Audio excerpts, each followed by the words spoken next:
Hello and welcome to Classic Retro Game Room. So I just wanted to do a quick video on EA Access, the service. It's only available on Xbox One at the minute.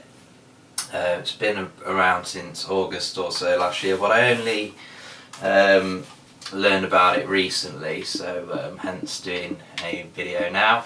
So I paid $19.99, that's in Great British Pounds, to use the service for a year. And as you can see, I have this EA Access hub on my Xbox One homepage, and yeah, apparently Sony snubbed it and said that it wasn't good enough value. It wasn't the value that PlayStation customers had come to expect. I don't know where they're getting that from really. I think they just were being a bit arsey and kind of didn't really want it to rival their PS Plus service. But Microsoft gave it the go ahead. Would like to see this on the PC as well. It would be nice to subscribe and get all of these games, well, the ones that are available on the PC as well. So anyway, we're going to jump in to the EA Access Hub and show you what it's all about. There's not really much to see, but I thought it was just worth a video for those who, you know, don't know about this service or whatever. So you don't actually have to go through this app to play the games or anything like that, but so we've got this kind of home page here, I guess you'd call it, and it says here we've got a Battlefield Hardline section, because obviously it's the latest game that EA are trying to peddle. It does look like a bit of a letdown really. So yeah, you've got a 10% off that, or you can try it free with the EA Access. I think you can play like the first mission, and you've got pretty much the whole of the multiplayer I think, so that's interesting. And it's got here some games that are in the vault, as they call it. Get to that in a few seconds. So you've got Madden 15 and NBA Live 15 there, and we've got a saving on what I assume is a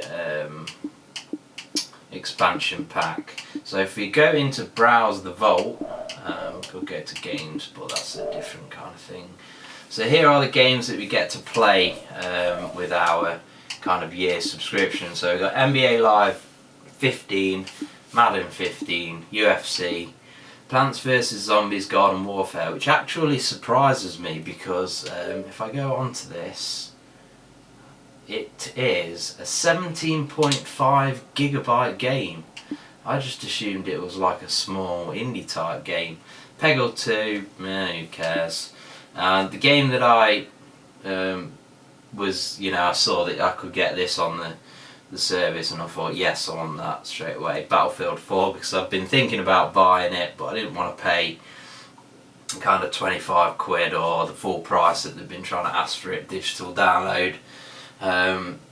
So yeah, and then you got FIFA 14, a game I should say I previously owned. Battlefield 4 on the PS4, it was the first game I got for the system. And kind of the same with FIFA 14, it wasn't the first game, but it was one of the first games I owned for the system. Madden 25, yeah, out of date Madden, who cares? Need for Speed Rivals was a game that I recently sold on the PS4. Doesn't impress me that much, but I may revisit it now I've got it installed on my hard disk. So yeah, poking around a bit more. If we go to games up here,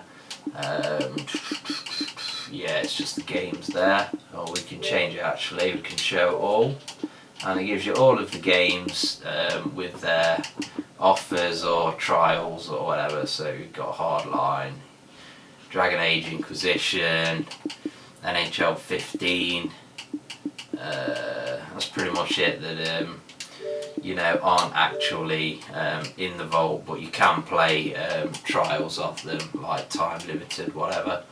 I think is it 10 hours you can play, but that doesn't mean that you'll get the whole game, because because of, you know, Battlefield Hardline, you'd be able to complete it in 10 hours and then you won't buy it.